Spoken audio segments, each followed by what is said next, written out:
समांतर चतुर्भुज ऐसा चतुर्भुज जिसमें सम्मुख भुजाओं के दोनों युग्म समांतर होते हैं, यानी ए बी भुजा सी डी के समांतर होती है और ए डी भुजा बी सी के समांतर होती है।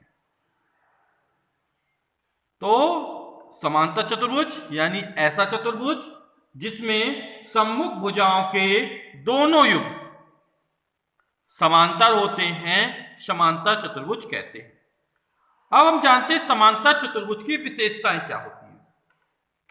तो समांतर चतुर्भुज का पहला गुण है या पहली विशेषता है कि जो सम्मुख भुजाएं होती हैं उनकी लंबाई बराबर होती है। मतलब ए बी की लंबाई इस सी डी के बराबर होगी, यानी ए बी बराबर सी डी। और ये जो ए डी की लंबाई है ये हमारी बी सी के बराबर होगी, यानी ये लंबाई इसके बराबर है और ए बी की लंबाई सी डी के बराबर है। फिर दूसरा गुण है कि समांतर चतुर्भुज के सम्मुख कोण समान होते हैं। जैसे हमने कोण ए लिया तो इसके सामने कौन सा कोण बनेगा? सी। तो कोण ए का मान कोण सी के बराबर होगा और ये जो कोण बी है इसके सामने जस्ट ये डी। तो कोण बी बराबर कोण डी, ये कोण बी ये कोण डी के बराबर है और कोण ए का मान कोण सी के बराबर है। यानी समांतर चतुर्भुज के सम्मुख कोण कैसे होते हैं? समान होते हैं। फिर समांतर चतुर्भुज के विकर्ण, विकर्ण मतलब ए का सम्मुख शीर्ष सी। तो हम जब ए को सी से मिलाता हुआ रेखाखंड खींचते हैं किसी चतुर्भुज में सम्मुख शीर्ष हो, जैसे ए और ये सी, इसको मिलाकर एक रेखाखंड खींचा तो ये हमारा विकर्ण कहलाता है। फिर हमने क्या किया? दूसरा विकर्ण खींचा बिंदु बी को बिंदु डी से मिलाता हुआ।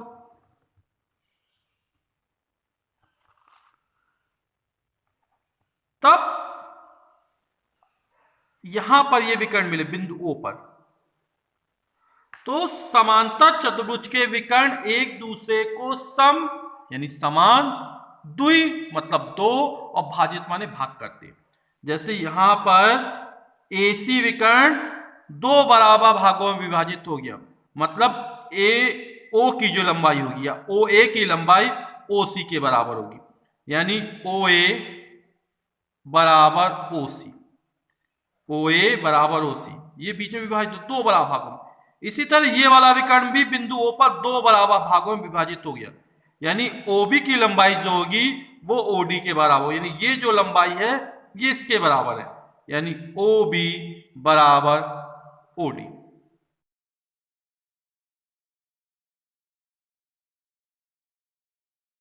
समांतर चतुर्भुज का क्षेत्रफल का सूत्र होता है क्षेत्रफल बराबर आधार गुणे ऊंचाई। जैसे आधार हो गया CD और ऊंचाई, इस पर हम लंब खींचेंगे और कहां तक ले जाएंगे? यहां इस वाली भुजा तक ले जाएंगे। तो यहां पर ये हो जाएगा,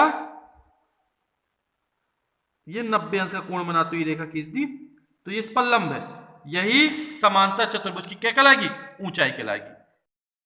और यदि आधार हम ये मानते हैं AD, तब ऊंचाई इस पर 90 अंश का कोण बनाते हुए रेखा खींचेंगे तो वो लगभग इससे बाहर तरफ जाएगी और इसको आगे बढ़ाएंगे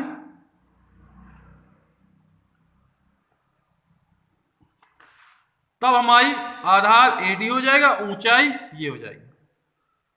इसका कुछ नाम रख लेते हैं MN। तो ये ऊंचाई है और आधार हमारा ये। अभ्यास 10C। पहला प्रश्न है, समांतर चतुर्भुज का एक अंतःकोण 30 अंश का है, शेष कोणों के मान ज्ञात कीजिए। तो ये समांतर चतुर्भुज है हमारा और इसका ये वाला कोण हमने मान लिया कितने अंश का? 30 अंश का है।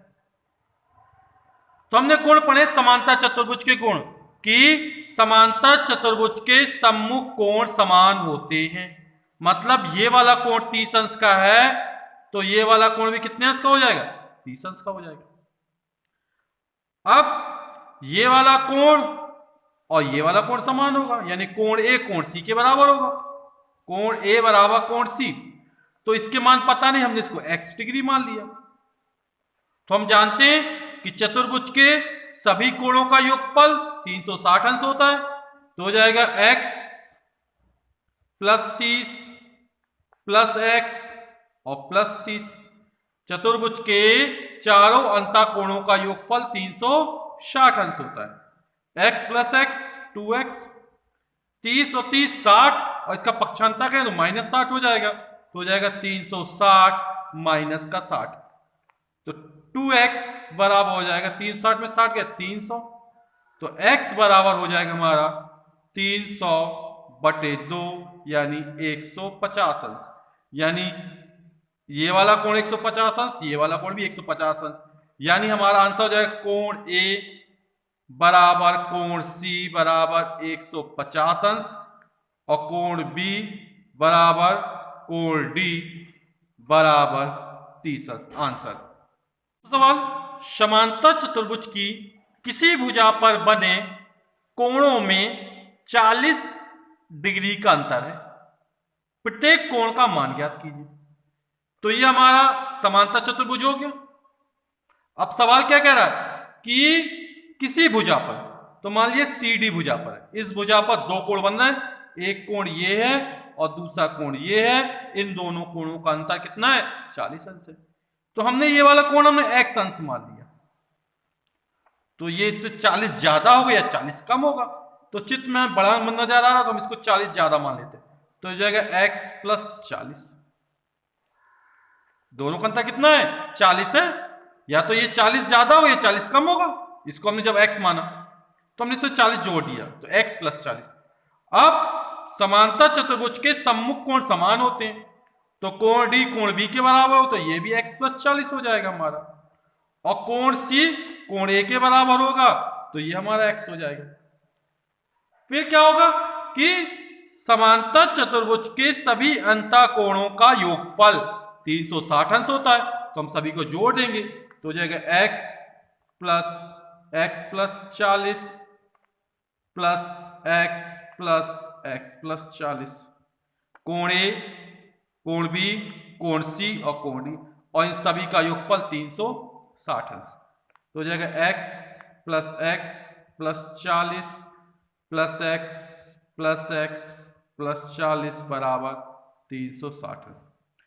x एक बार है, दो बार है, तीन बार है, चार बार है, तो चार बार जोड़ेंगे तो 4x। 40 40 80 और पक्षांतर कर देंगे तो लिख दे 40 40 80 बराबर 360 अंश। 80 का पक्षांतर कर देते हैं तो हो जाएगा 4x बराबर 360 माइनस 80। तो 4x बराबर 360 माइनस 80, तो ये हो जाएगा 360 में 80 घटाएंगे तो आ जाएगा हमारा 280। तो x बराबर हो जाएगा 280 बटे 4। तो हमारा मान निकल आएगा x बराबर हो जाएगा 280 बटे 4, तो हो जाएगा 4 सत्ते 28 70 अंश। यानी x का जो मान निकला वो हमारा 70 अंश निकला, तो ये 70 हो जाएगा। तो पहला कोण A बराबर 70 अंश, ये भी 70 अंश हो जाएगा, और 70 में 40 जोड़ेंगे कितना हो जाएगा? 110 अंश। तो ये वाला जो कोण 110 अंश होगा, तो ये वाला भी कोण 110 अंश हो जाएगा।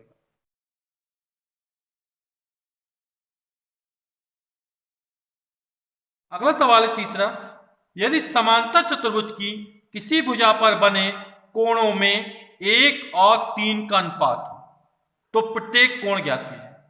तो हम जानते हैं अनुपात में एक निश्चित संख्या का गुणा होता है। तो किसी भुजा पर बने, तो मान लिया ये एक समांतर चतुर्भुज है और इसकी आधार वाली भुजा CD पर ये दो कोण बने, एक कोण ये है और दूसरा कोण ये। इन दोनों कोणों का अनुपात 1:3 है। तो एक यानी पहला हमने x मान लिया, तो दूसरा कितना हो जाएगा? 3x हो जाएगा। 1:3, अनुपात पे एक निश्चित संख्या गुणा होता है, वह निश्चित संख्या हमने x मान ली, तो एक कोण x हुआ, दूसरा 3x हो गया। फिर हम जानते हैं कि समांतर चतुर्भुज के सम्मुख कोण समान होते हैं, तो कोण D का मान जो होगा कोण B के बराबर हो जाएगा, तो ये 3x हो जाएगा। और ये कोण x है, तो ये कोण कितना हो जाएगा, x हो जाएगा। अब हम चतुर्भुज के चारों अंतःकोणों का योगफल 360 अंश होता है, तो x plus 3x plus x plus 3 जोड़ देंगे तो 3x 4x 3 7 1 8x बराबर 360 हो जाएगा। तो हम x का मान निकाल देंगे और x का मान रख देंगे तो सभी कोणों के मान पता चल जाएंगे। चौथा सवाल, समांतर चतुर्भुज की संलग्न भुजाएं 4 सेंटीमीटर और 6 सेंटीमीटर है। चतुर्भुज की अन्य दो भुजाओं की माप ज्ञात कीजिए। तो जो समांतर चतुर्भुज, जैसे मान लो ये समांतर चतुर्भुज है हमारा, तो ये वाली भुजा 6 सेंटीमीटर है, तो संलग्न भुजा ये होगी, ये 4 सेंटीमीटर हो जाएगी, या ये हो जाएगी, ये 4 सेंटीमीटर हो जाएगी। अब समांतर सम्मुख भुजाएं समान होती है, तो ये 4 की है तो ये भी 4 हो जाएगी, और ये 6 की है तो ये भी 6 सेंटीमीटर हो जाएगी। अगला सवाल है, समांतर चतुर्भुज की संलग्न भुजाएं 8 सेंटीमीटर और 6 सेंटीमीटर है। चतुर्भुज का परिमाप ज्ञात कीजिए। तो ये समांतर चतुर्भुज है, इसकी हमने ये लंबाई मान ली 8 सेंटीमीटर है, तो ये संलग्न भुजा हो जाएगी, शीर्ष उभयनिष्ठ है दोनों में, तो ये 6 सेंटीमीटर है। अब हम जानते हैं कि समांतर चतुर्भुज की सम्मुख भुजाएं समान लंबाई की होती है, तो ये वाली लंबाई 6 है तो ये वाली लंबाई कितनी हो जाएगी, 6 सेंटीमीटर। चतुर्भुज ABCD समांतर चतुर्भुज, और जो CD की लंबाई होगी वो AB की लंबाई के बराबर होगी, तो ये भी हो जाएगा 8 सेंटीमीटर। अब सवाल कह रहा है कि चतुर्भुज का परिमाप ज्ञात कीजिए। तो चतुर्भुज का परिमाप बराबर होता है चारों भुजाओं की लंबाइयों का योगफल। तो 8 प्लस 6 14, 14 8 22 और 22 6 28, तो यहां पर इसकी परिमाप हो जाएगी 28 सेंटीमीटर। अगला सवाल है, समांतर चतुर्भुज की दो संलग्न भुजाओं का अनुपात 1:2 है। यदि इसका परिमाप 30 सेंटीमीटर हो तो प्रत्येक भुजा की माप ज्ञात कीजिए। तो भुजाओं का अनुपात 1:2 दिया, और अनुपात पे एक निश्चित संख्या गुणा होता है, तो निश्चित संख्या हमने x मान ली, तो पहली भुजा जो संलग्न भुजा है वो x की हो जाएगी, दूसरी संलग्न भुजा 2x की हो जाएगी। तो मान लो ये चित्र है हमारा, तो ये वाली भुजा x लंबाई की संलग्न भुजा, तो ये कितनी हो जाएगी, 2x हो जाएगी। ये समांतर चतुर्भुज हमारा हो गया ABCD। अब CD की लंबाई AB की लंबाई के बराबर 2x, क्योंकि समांतर चतुर्भुज की सम्मुख भुजाएं समान लंबाई की होती हैं, और जो BC की लंबाई होगी वो AD की लंबाई के बराबर हो जाएगी x। अब कह रहा है कि परिमाप 30 सेंटीमीटर है, तो परिमाप मतलब चतुर्भुज की सभी भुजाओं का योगफल, तो 2x plus x plus 2x plus x, और इसका मान हमें दिया 30 centimetre. 2x plus x 3x, 3x 2x 5x और प्लस x 6x बराबर 30, तो x बराबर हो जाएगा 30/6, 30/6, 6 पंचे 30, तो x का मान निकल आएगा 5। तो ये x, तो ये हमारी 5 सेंटीमीटर हो जाएगी, और ये 2x, तो 5 दूनी 10, तो ये भुजा हमारी 10 सेंटीमीटर हो जाएगी।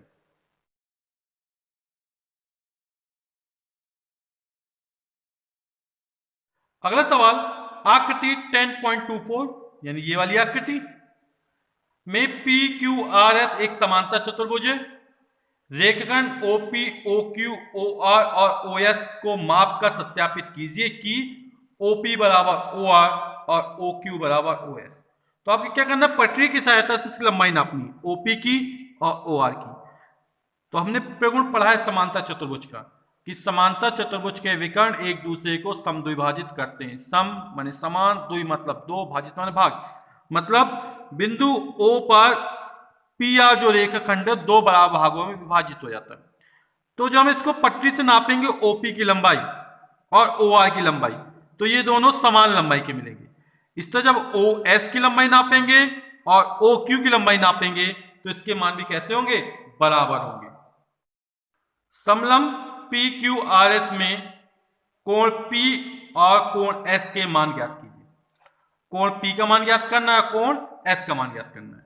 तो यहां पर PS और QR समांतर रेखा है, और जब समांतर रेखा को एक तिर्यक रेखा काटती तिरछी रेखा, तो एक ही ओर के बने अंतःकोणों का योगफल 180 अंश होता है। तो ये 40 अंश का है और ये कोई कोण x मान लेंगे तो इन दोनों का योगफल 180 अंश होगा। तो 180 में हम 40 घटा देंगे तो ये हमारा निकल आएगा 140 अंश। इसी तरह समांतर रेखा एक तिर्यक रेखा काट रही तो ये 60 अंश का है। इसका जो मान होगा दोनों को जोड़ देंगे 180 निकलेगा। तो 180 हम 60 घटा देंगे तो इस वाले कोण का मान निकाल आएगा। क्योंकि समलंब में भुजाओं का एक युग्म कैसा होता है? समांतर होता है।